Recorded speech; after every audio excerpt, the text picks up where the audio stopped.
ایک علاقے میں جماعت گئی، ایک علاقے میں جماعت گئی، جماعت آتی رہتی ہے سال بھر. جماعت پہنچی، دوپہر کا وقت، آ گئے گاؤں والے کہ جی کھانا لا رہے. کھانا کھانا کہ نہیں بھائی کھانا نہیں. کہ جی کیوں نہیں، کھانا کھا لو، دوپہر کا وقت ہو رہا. ابھی جماعت پہنچی بھوکے پیاسے، کہ بھائی نہیں کھانا نہیں ہے، رمضان ہے رمضان. اللہ کیسے غم افسوس کی بات. لوگ سمجھتے ہیں تبلیغ میں نکلے رمضان میں، کوئی قرآن سنا دے. اس نے کہا کہ رمضان ہے رمضان، رمضان اجازت نہیں دیتا کچھ کھانے کی. سنو سنو قصہ جماعت نے سنایا آگے. وہ گاؤں والے سمجھے رمضان ان کا امیر کا نام ہے. کہ جی وہ ہمارے امیر صاحب سے ہم پوچھ لیں گے. اتنی مجھے جہالت ہے، اتنی مجھے جہالت ہے. نے کہا رمضان اجازت نہیں دیتا کھانے پینے کی. کہ رمضان سے ہم پوچھ لیں گے آنے دو امیر صاحب کو کہ نہیں یہ روزہ ہے، فرض ہے. آپ سب روزے سے، ہم سب روزے سے.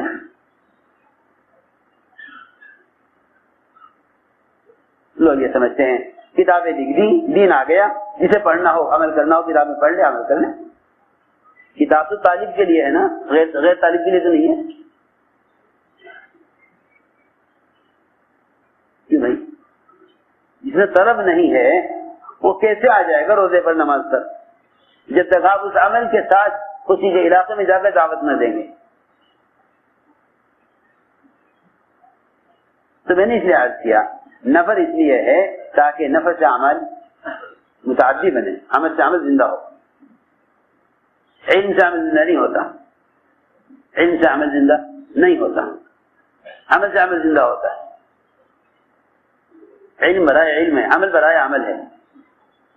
علم برائے علم ہے، وہ طالب کے لیے ہے. ایک آدمی کو روزہ رکھنا ہے، وہ دیکھے گا مسائل، وہ دیکھے گا فضائل. ایک آدمی کو عمل کرنا ہی نہیں ہے، تجھے معلوم ہے روزہ فرض ہے، رمضان میں لوگ روزہ رکھتے ہیں. سمجھتے تھے جب تم روزے کے ساتھ اس راستے میں نکلو گے تو تمہارا روزہ امت کے لیے عملی دعوت بنے گا. تمہارا روزہ امت کے لیے عملی دعوت بنے گا. اس لیے میں نے عرض کیا تھا کہ اللہ کے راستے کا یہ نفر اور خروج سمجھتے تھے رمضان، شوال، ذوالقعدہ، ذی الحجہ، یہ چار مہینے سب سے زیادہ مناسب ہیں اللہ کے راستے کے نفر کے، کہ اس میں سارے فرائض، زکوٰۃ، روزہ، حج اور قرآن. زکوٰۃ، روزہ، حج، زکوٰۃ اور قرآن. اور واقعی جو مناسبت اس قرآن کے ساتھ رمضان کے مہینوں کی ہے وہ ہے، وہ باقی مہینوں میں نہیں ہے. کیونکہ صاف فرمایا شہر رمضان الذی انزل فیہ القرآن. قرآن تو جو مناسبت اس مہینے سے ہے باقی مہینوں میں نہیں ہے، باقی مہینوں میں وہ بات نہیں ہے. اور واقعی دلوں کی گندگی کی علامت ہے قرآن کی تلاوت میں دل نہ لگنا. حضرت عثمان فرماتے تھے اگر تمہارے دل پاک ہوتے قرآن کی تلاوت سے پیٹ نہ بھرتا، تلاوت سے پیٹ نہ بھرتا. وہ تو جب روح عادی ہو جاتی ہے اعمال کی اور روح کو اس کی غذا ملتی ہے. ہماری اصل میں روحیں مردہ ہیں، ہماری روحیں مردہ ہیں.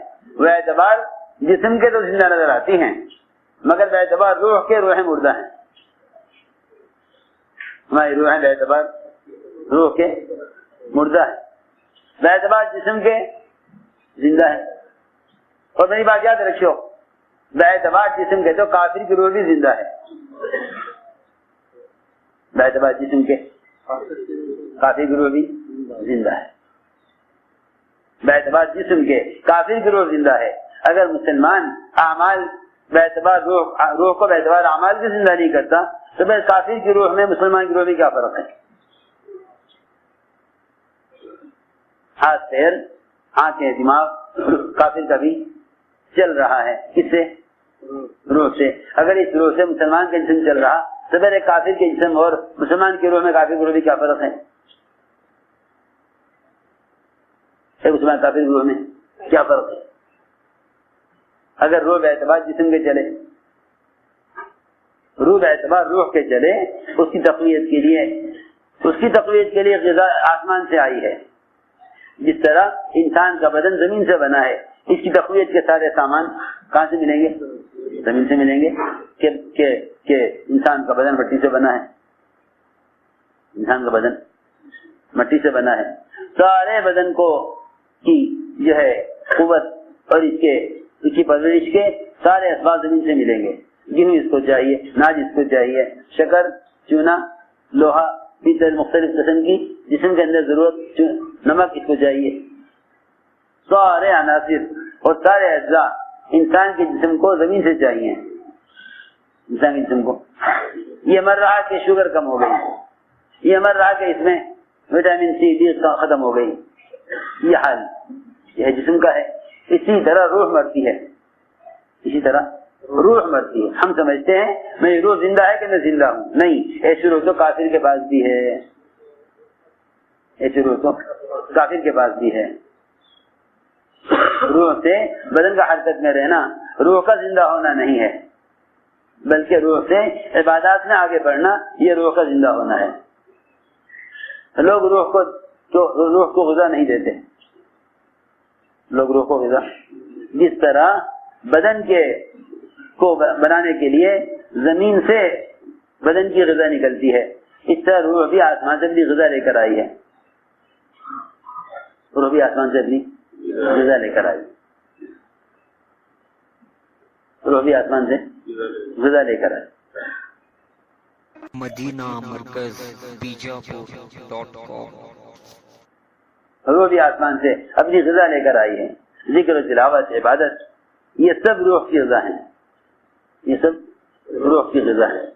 ہم سوچتے ہیں یہ کھایا یا نہیں کھایا، ڈاکٹر کہے گا یہ کھانا ہے آپ کو زیادہ، کیا آپ کو بدن میں اس کی ضرورت ہے؟ لیکن روح کے اعتبار سے کوئی سوچتا نہیں کہ روح کو میں نے کیا غذا دی آج۔ شوگر والوں کی جیب میں مٹھائی ہوتی ہے، کیوں؟ اچانک شوگر گرنے لگی تو مٹھائی کھانی پڑے گی۔ جی ہاں، ہارٹ اٹیک بھی ہو سکتا ہے، دماغ کی رگ بھی پھٹ سکتی ہے، خدا جانے کیا کیا خطرات ہیں۔ روح اس سے کہیں زیادہ نازک چیز ہے، اس کی غذا کا کوئی اہتمام نہیں ہے۔ اسے میں نے عرض کیا قرآن کی تلاوت کو بڑھاؤ۔ یہ رمضان کا مہینہ یہ روح کی تقویت کے لیے دیا گیا ہے، روح کی تقویت کے لیے دیا گیا ہے۔ حضرت علی فرماتے تھے کہ سمی بشوق، قرآن کی تلاوت کے بارے میں کیا؟ سمی بشوق، سنو غور سے، سمی بشوق، سمی بشوق کیا مطلب؟ سمی بشوق کا سم کہتے ہیں منہ کو، سم کہتے ہیں عربی میں منہ کو، سمی میرا منہ، سمی میرا منہ، بشوق کہ میرے منہ کا شوق، میرے منہ کا شوق۔ کسی کو اپنی زبان کی جذخاروں میں اچار اچھا لگے، کسی کو چٹنی اچھی لگے، کسی کو میٹھا زیادہ اچھا لگے، کسی کو نمکین زیادہ اچھا لگے، ہائے ہائے، یہ منہ کا شوق نہیں ہے، یہ منہ کا شوق نہیں ہے۔ فمی بھی شوق، میرے منہ کا شوق، تو یہ فمی بھی شوق جو ہے اس کا ترجمہ ہوا میرے منہ کا شوق، اور یہ شارٹ ہے کہے گا، یہ کیا ہے، کیا کہتے ہیں اس کو؟ شارٹ، کہ بھائی یہی کہتے ہیں نا، مخفف، عربی میں کہتے ہیں مخفف۔ یہ پورے قرآن کا مخفف ہے، پورے قرآن کا شارٹ۔ فا سے سورہ فاتحہ، میم سے سورہ مائدہ، یا سے سورہ یونس، با سے بنی اسرائیل، شین سے سورہ شعراء، واو سے والصافات، قاف سے